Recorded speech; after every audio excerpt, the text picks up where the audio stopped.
with the kids. We were doing some stories back there. You know, and we had an interesting question and discussion back there. I said, if somebody kicked you in school,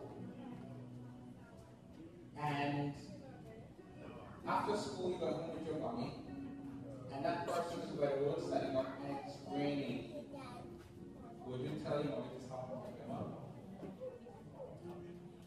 Interesting answers we got back there. When we talked about love and we talked about kindness in class back there, we talked about the love of Jesus. We're supposed to let love override everything. Love needs to override everything that we do. Regardless of how good treat us, God is the one who keeps score and heals.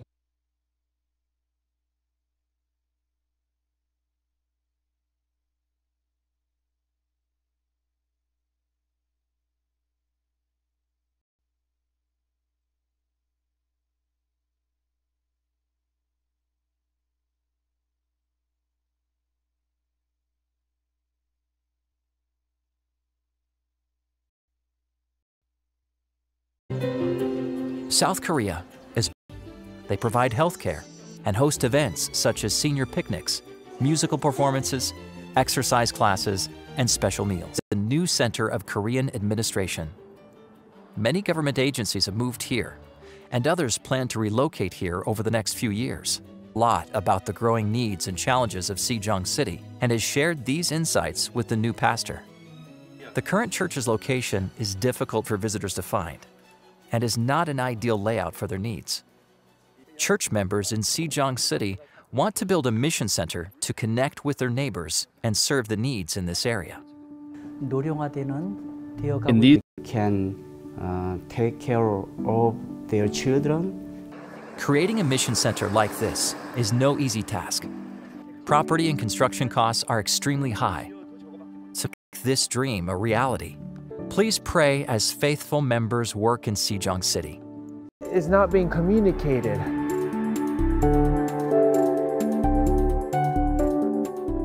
Tokyo is the world's largest metropolitan area with almost 40 million people.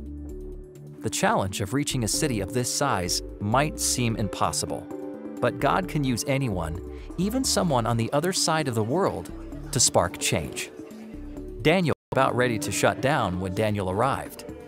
He knew that God had bigger plans for this congregation, so he began working to make the church a landmark in the community. Here in Japan, there's a lot of lonely people. They just commit to work or school, and a lot of them are lonely, so they want fellowship. Have this identity as Seventh-day Adventists in the mission spirit. This once dwindling church transformed overnight into a youth training center. As the young members reached out to their local community through prayer and face-to-face interaction, attendance quickly grew fivefold, and word is spreading throughout the community. The church is now essentially run by young people with a passion to reach the people of Tokyo for Jesus. And if you ask them why they love this church, oh, this church is so special because the young people, they have power and passion and energy to reach out to people. They are so friendly and kind. I really enjoy spending time here with everyone. It's great to see how the young people are getting excited about God and the Bible. In my experience, I have developed a stronger prayer life. I have direct communication with God as I reach out to people. I learned the joy of communicating with God.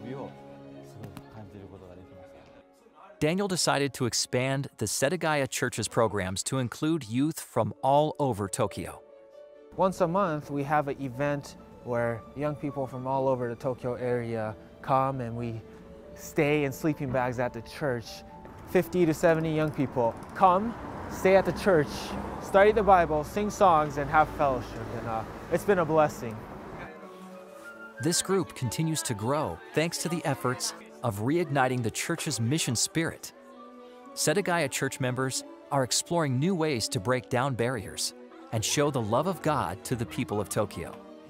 Many people in this city are busy and isolated, but still long for connection with others. When young people get on fire for Jesus, I believe the entire church gets on fire for Jesus. And so that's why working with the young people is such an honor, such a privilege. And I believe when we get the young people on And,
Okay?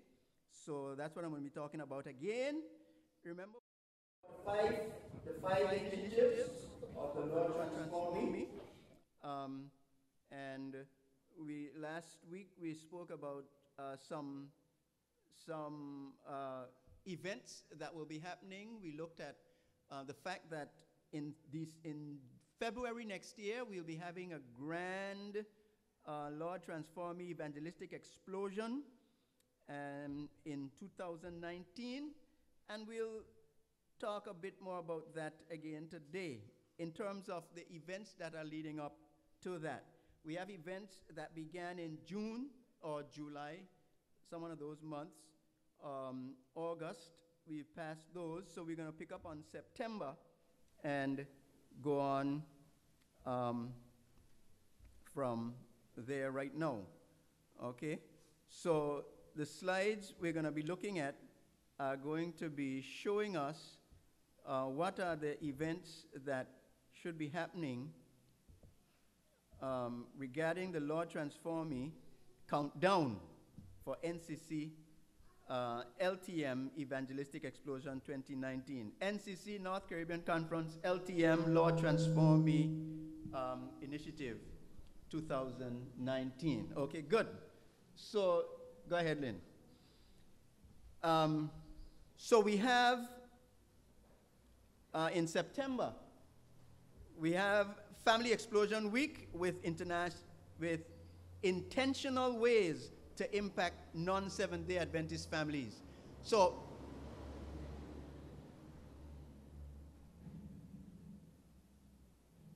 I'm going to ask you a couple of key questions when I'm finished. So pay attention. On the 15th, again, of this month, September, we have Pathfinder Day with a 5% recruited prospective Pathfinder from non-SDA families. 22nd, Lord Transform Me, NCC Explosion Rally in each island, and delegates to Festival of the Laity will be presenting on that day. And on the 30th, we have that day set aside for baptism in the churches. Okay? On October, a long list of things. We have sermon formats being provided to evangelists. Then on the 6th, we have LTM NCC Day of Prayer and Fasting. NCC will provide the day's outline. We heard about that last week as well. 7, Move to live a health walk with intentional non-SDA presence. And then 13th to 21st, Children and Adolescents Week of Prayer with 5% non-SDA presence. 14th, Child Obesity Bikeathon. 21st, Spirit of Prophecy, Adventist Heritage, and that should be LTM, not LYM Explosion. Then on the 27th, we have two things: LTM Baptism Day, that day is set aside in October for baptisms, and then Creation Sabbath, which is, we'll invite all the public who believe in creation, and we will be speaking about creation on that day. In November, very important event again, but that is for right here, locally. The first district will be having a gospel explosion. Actually, it's called a gospel galore. From victim to victor, gospel galore. November 4th to December 1. That is going to be a crusade for District 1. And it's going to be held by our very own pastor, Pastor Lariana Webster. Is going to be in the Seacoast Bay area. So if we hadn't heard that announcement before, keep that in mind. We're going to be talking about this every Sabbath from now on until we get to that date. Okay, November 4th to December 1.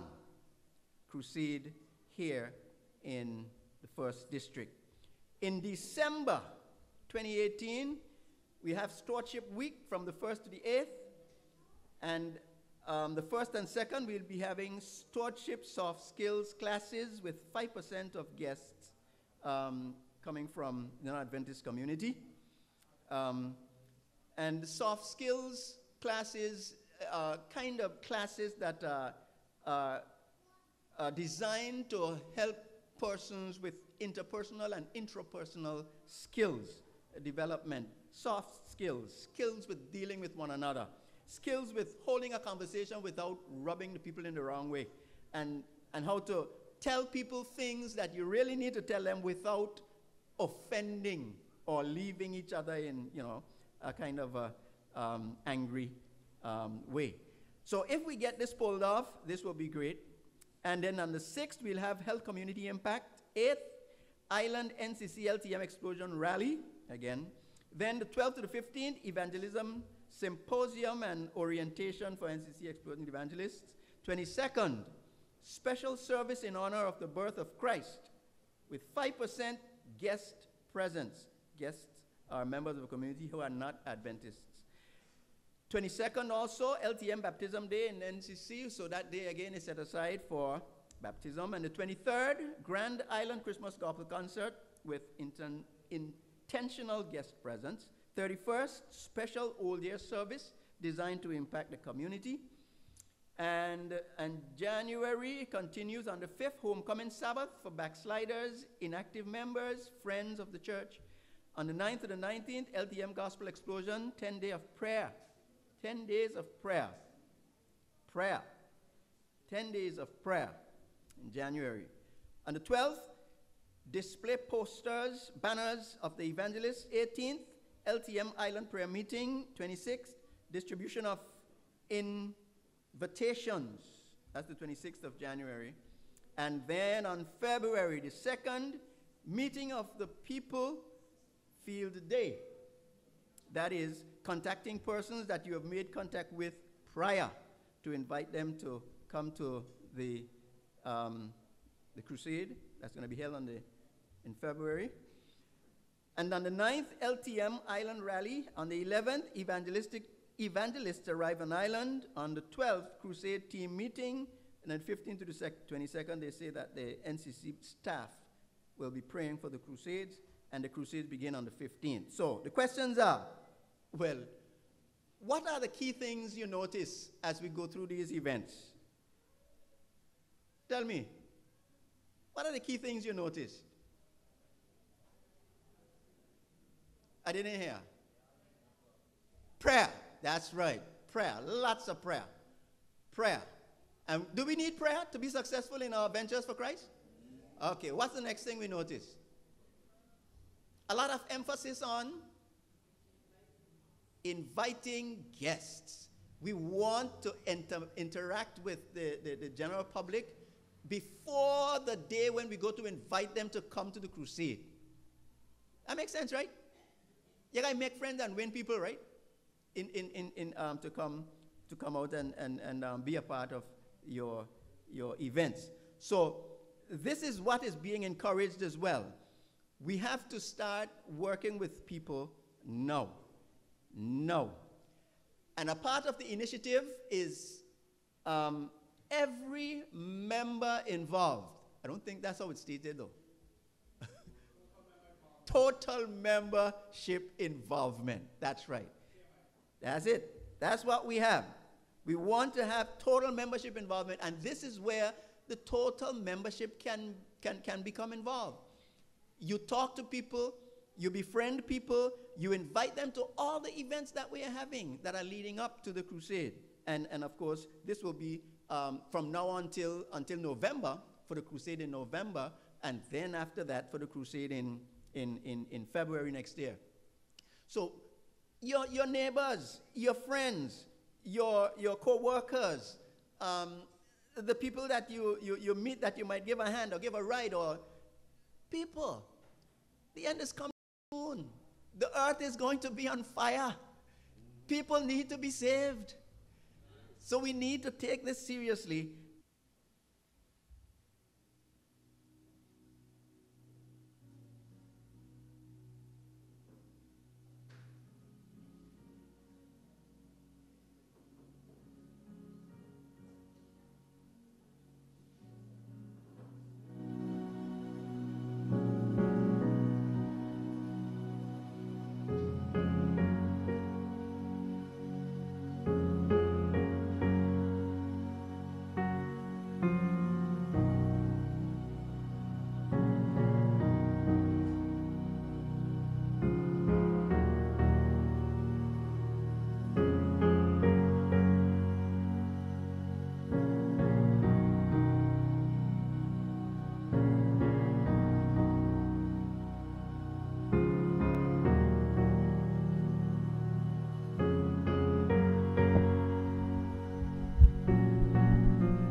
Praise him, Jesus, blessed Savior, he is worthy to be praised.